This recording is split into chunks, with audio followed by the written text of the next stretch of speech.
তো question number 26 Shri Aminul Islam. মাননীয় অধ্যক্ষ মহোদয়, মোৰ প্ৰশ্নৰ উত্তৰত দেখা গৈছে যোৱা 10 বছৰত MSDP আৰু PMJBK আঁচনিৰ অধীনত যিমান আঁচনি আছিলে 1674খন আঁচনিৰ ভিতৰত মাত্ৰ 601খন আঁচনি মানে সম্পূৰ্ণ হৈছে, বাকী 816 এতিয়াও চলি আছে। The completion rate is not higher than 30% even after 10 years also. গতিকে এইটো অন্য কোনো বিভাগ অসমত এনেকুৱা নাই য'ত ইমান 8-10 বছৰ পিছতো মানে এই 30%লৈকেও কাম সম্পূৰ্ণ নহয়। আচলতে এই বিভাগৰ কোনো ডিষ্ট্ৰিক্ট অফিচাৰো নাথাকে, ডিচিৰ অধীনত থাকে, কোনেও কামটোত গুৰুত্ব নিদিয়ে। গতিকে এই কামকেইটা যে 10 বছৰলৈকেও সম্পূৰ্ণ হোৱা নাই, 70% এতিয়ালৈকে হেৰি হৈ আছে। এই বিষয়টোত তৎকালীনভাৱে সম্পন্ন কৰিবলৈ মন্ত্ৰী মহোদয়ে কি পদক্ষেপ ল'ব এই বিষয়টো জানিব বিচাৰিছোঁ। Honorable Speaker, sir, from this 30% has not yet been increased that they have said it. Accordingly, this MSDP and all the schemes are central related schemes.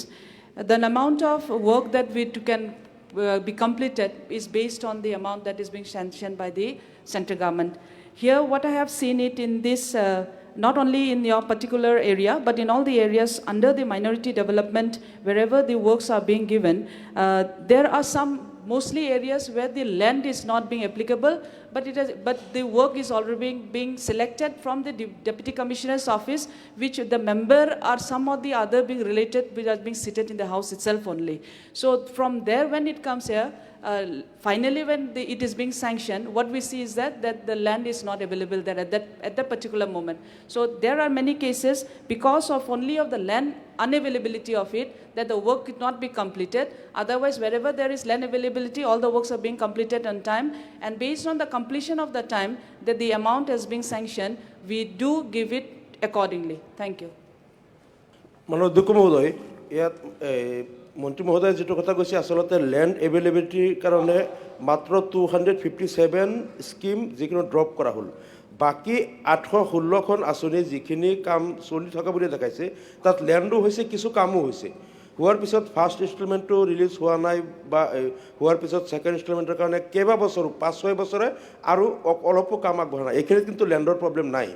আৰু গতিকে এই কথাখিনি মন্ত্ৰী মহোদয়ে যাতে হেৰি কৰে। আৰু মোৰ ছেকেণ্ড ছাপ্লিমেণ্টাৰীটো হ'ল যে ইয়াত মাইনৰিটি স্কলাৰশ্বিপৰ যিটো স্কেণ্ডেল হৈছিলে, এই স্কেণ্ডেলত দেখা গৈছিলে বহুতে মানে ভুৱা কিছুমান শিক্ষাৰ্থীৰ নামত আৰু কিছুমান স্কুলৰ পৰা যিবিলাক স্কুলৰ লিখা পঢ়া নকৰা বা কৰা নাই এনেকুৱা ল'ৰা ছোৱালীৰ নামত বহুতে স্কেণ্ডেল কৰিছে, কোটি কোটি টকা তেওঁলোকে আত্মসাৎ কৰিছে।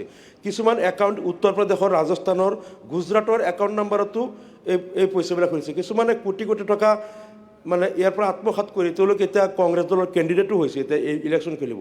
মানে কোটি কোটি মাইনৰিটি স্কলাৰশ্বিপৰ পৰা যিবিলাক স্কেণ্ডেল তেওঁলোকে হেৰি কৰিছিল। গতিকে ইয়াত মাত্ৰ 23জন মানুহক গ্ৰেপ্তাৰ কৰা দেখাইছে, তেওঁলোকক গ্ৰেপ্তাৰ কৰিছিল, কিন্তু এই পইচাখিনি ৰিকভাৰী কৰাৰ কাৰণে এতিয়ালৈকে 1 টকাও ৰিকভাৰী কৰা নাই। ইয়াত মন্ত্ৰী মহোদয়ে কৈছে যে ষ্টেট লেভেল বেংকাৰ্ছ কমিটিয়ে তেওঁলোকে এই পইচাখিনি আকৌ পুনৰুদ্ধাৰ কৰাৰ কাৰণে পদক্ষেপ হাতত লৈছে, কিন্তু পদক্ষেপটো এতিয়ালৈকে কাৰ্যকৰী কিয় হোৱা নাই? এতিয়ালৈকে এজন মানুহৰ পৰা 1 টকাও ৰিকভাৰী কৰা নাই। বহুতে কোটি কোটি টকালৈকে এতিয়া ইলেকশ্যনৰ কেণ্ডিডেট হৈ আছে, তেওঁলোকে ইলেকশ্যন খেলিব এই কোটি কোটি টকা আত্মসাৎ কৰি। এই বিষয়টোত এটা স্পষ্ট হেৰি বিচাৰিছোঁ। From the scholarship of the students one, the case is already there. Individuals have been arrested, that you all know, and the cases are still going on, and the bank details are here. You'll be able to receive these bank details, and then we will come to know what are the rules and regulations, how it is to be taken out again from the bank. This will be definitely, we will let you know later on. Thank you.